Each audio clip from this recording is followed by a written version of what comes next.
Most people don't fail with peptides because the compounds don't work. They fail because they start in the wrong place. And that one mistake is why so many people end up frustrated, confused, or convinced peptides don't work at all. In this video, I'm going to explain why the starter stack exists, who it's actually for, and why metabolic reset has to come before longevity, performance, or optimization.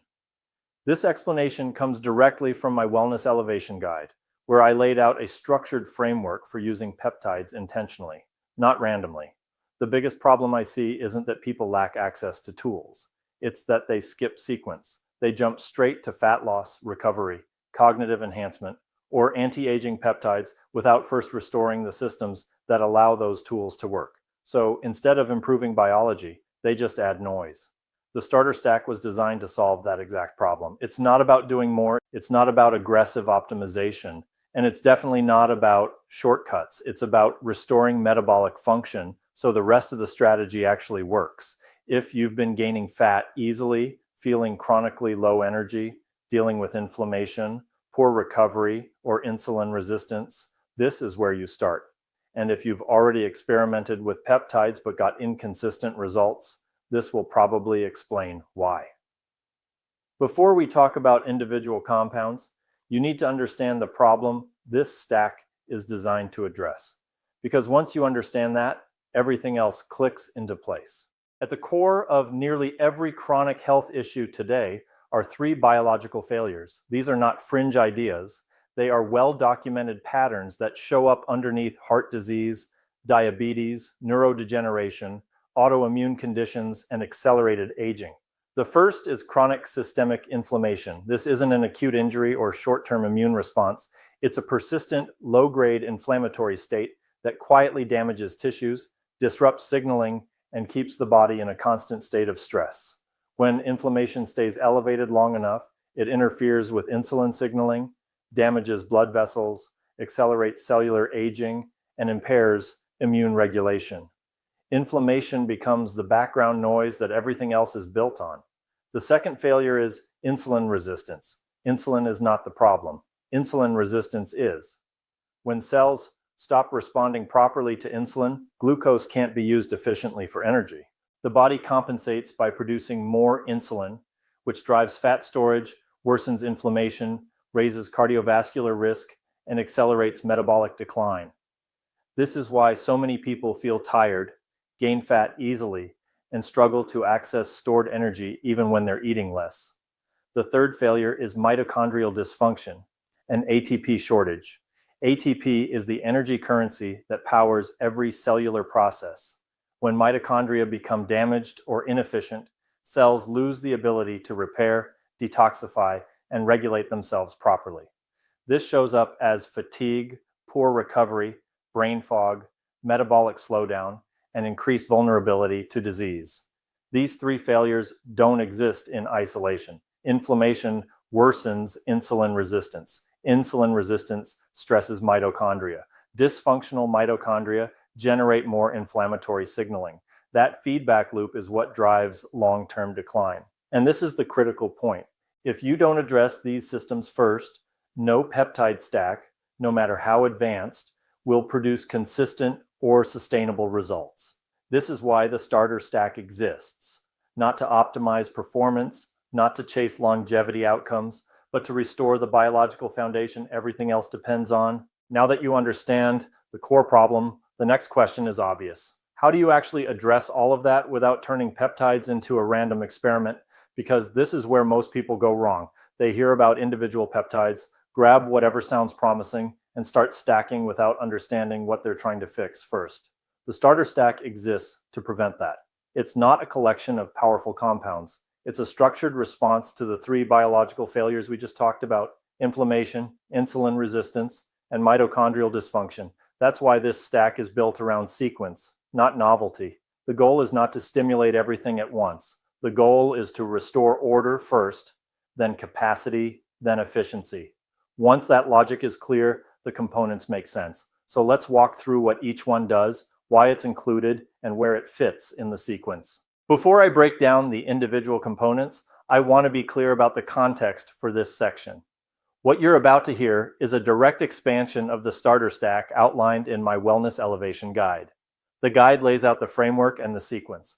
This video is where I slow it down and explain the logic behind each component, why it's included, what it supports, and where it fits in the larger system. So if you're following along with the guide, this is the deeper explanation of that section, and if you haven't read it yet, this will help you understand how the pieces fit together. The foundation of the starter stack is Retatrutide, not because it suppresses appetite and not because weight loss is the goal. Retatrutide is here because metabolic signaling is broken for most people. When metabolism is dysfunctional, the body loses its ability to regulate fuel. Glucose handling becomes inefficient. Insulin signaling breaks down. Inflammatory noise increases, and energy availability collapses. Retatrutide works upstream of those problems. By acting across multiple metabolic pathways, it helps restore insulin sensitivity, quiet chronic inflammatory signaling, and improve how the body processes and allocates energy. When that happens, appetite often regulates itself. Food noise decreases. Fat loss becomes a downstream effect instead of something that has to be forced. That distinction matters. Because when appetite is suppressed without restoring metabolic function, people lose muscle, crash energy, and rebound. When metabolism is restored first, results stabilize. This is why Retatrutide sits at the center of the starter stack. It restores order before anything else is layered on. Think of Retatrutide like resetting the operating system on a computer that's been running corrupted software for years. You're not installing new programs. You're restoring basic functions so the system can run correctly again. Once metabolic signaling begins to stabilize, the next limitation becomes obvious. Energy production itself is damaged. Mitochondria don't just decline with age. They're damaged by chronic inflammation, insulin resistance, oxidative stress, toxins, and long-term metabolic dysfunction. When mitochondria are inefficient, cells struggle to produce ATP. Repair slows down. Recovery suffers. Fatigue becomes the baseline. Inflammation increases further. This is why repair comes before stimulation. SS31 is included to support mitochondrial efficiency and structural repair. It helps stabilize damaged mitochondria so they can produce energy more reliably and with less stress. This step is critical because asking damaged mitochondria to produce more energy only accelerates breakdown. It's like revving an engine that's running on contaminated oil. SS31 improves efficiency first. It reduces energy leakage. It supports cleaner, more reliable ATP production. This is not about making more energy yet. It's about making energy production stable again. Think of SS31 like repairing the wiring in a building before increasing the electrical load. If the wiring is damaged, adding more power causes failures. Repair has to come first. Only after repair does it make sense to build new capacity. That's where Mots-c fits. Mots-c is not a stimulant. It's a signaling peptide. It communicates with the cell about energy availability, metabolic flexibility, and adaptation. It supports mitochondrial biogenesis. It improves glucose uptake. It helps the body respond more efficiently to energy demands. But here's the key point. Mots-c only works when the system is capable of responding. If mitochondria are damaged and signaling is chaotic, the message doesn't land. If repair has happened first, the signal is received and acted on. That's why Mots-c follows SS31 in the framework. Repair first, then replicate. This preserves efficiency and prevents burnout. Think of Mots-c like expanding a factory only after the existing machinery has been repaired and calibrated. You don't scale production in a broken facility. You fix it first, then you build. As metabolic signaling stabilizes and mitochondrial capacity begins to recover, there's often a temporary gap. Cells need support while systems come back online. That's where NAD+ and low-dose systemic methylene blue are used, intentionally and conservatively. NAD+ supports early energy restoration and cellular repair signaling. It helps restore capacity. But NAD+ is not meant to be permanent. It's a bridge. Once capacity is restored, efficiency becomes the priority. Low-dose methylene blue helps support cleaner ATP production by reducing energy loss within the electron transport chain. There's an important distinction here. NAD+ helps restore capacity. Methylene blue helps maintain efficiency. Used together, in the right context, they support energy without creating dependency. Think of NAD+ as jump-starting a drained battery. and methylene blue as improving fuel efficiency so you don't keep draining it again. In some cases, even after metabolic signaling begins to stabilize, people still experience persistent food noise, not hunger driven by true energy demand, but a constant background signal to eat that doesn't shut off. This is where Cagrilintide may be useful, optionally. Cagrilintide works through the Amylin pathway, which is different from GLP-based signaling. GLP peptides primarily influence insulin secretion, glucose handling, and appetite through gut-derived incretin pathways. They help restore metabolic signaling and improve how fuel is processed. Amylin works differently. Amylin is a hormone co-released with insulin that signals satiety at the level of the brain and helps regulate meal size and frequency. It plays a role in gastric emptying, food intake regulation, and the perception of fullness. When amylin signaling is impaired, people may continue to experience food noise even when metabolic conditions are improving. Cagrilintide does not replace metabolic repair. It does not restore insulin sensitivity, and it does not fix mitochondrial dysfunction. That's why it is not foundational. Instead, it acts as a complementary signal, layered only when needed. By acting through a separate pathway, it can reduce overlapping appetite signaling without increasing metabolic suppression. This is why it's used contextually and often alternated, not stacked aggressively. If metabolic signaling is restored and food noise is controlled, Cagrilintide isn't necessary. If food noise persists, it can help quiet that signal while the foundation continues to stabilize. Think of Cagrilintide like a volume knob, not a system reset. GLP-based peptides help repair the sound system itself. Cagrilintide simply turns down the background noise when it won't shut off on its own. Now, before anyone walks away thinking this stack does the work for you, we need to be very clear about something. None of this replaces the fundamentals. Peptides don't override behavior, they amplify it. If the chemistry doesn't match the lifestyle, the results don't stick. The starter stack changes internal terrain. Your habits decide what grows in that terrain. Let's start with nutrition. If you are not eating enough protein, this stack will not work the way it's intended to. Protein provides the raw materials for repair, mitochondrial function, and metabolic signaling. Without adequate protein, the body can't preserve muscle, can't recover efficiently, and can't respond properly to metabolic signals. Next is movement. Daily movement is not optional. You don't need extreme cardio, but you do need consistency. Walking, especially at a brisk pace, keeps glucose moving, improves insulin sensitivity, and supports mitochondrial health. It keeps the metabolic engine running instead of stalling. Resistance training is also non-negotiable. Muscle is not just for strength or aesthetics, it's a metabolic organ. Resistance training improves insulin sensitivity, preserves lean mass, and provides the stimulus that tells the body to adapt rather than conserve. Without it, fat loss becomes unstable and metabolic decline accelerates. Hydration and electrolytes matter more than most people realize. Cells are electrical and chemical systems. Without adequate hydration and mineral balance, signaling breaks down. Energy production suffers, recovery slows. And finally, recovery. Sleep is where repair actually happens. If sleep is poor, inflammation rises, insulin sensitivity worsens, and mitochondrial repair stalls. No peptide stack can overcome chronic sleep deprivation. Here's the core principle. The starter stack does not create results on its own. It creates the conditions for results. It removes friction. It restores signaling. It improves efficiency. But the direction your biology moves still depends on what you do every day.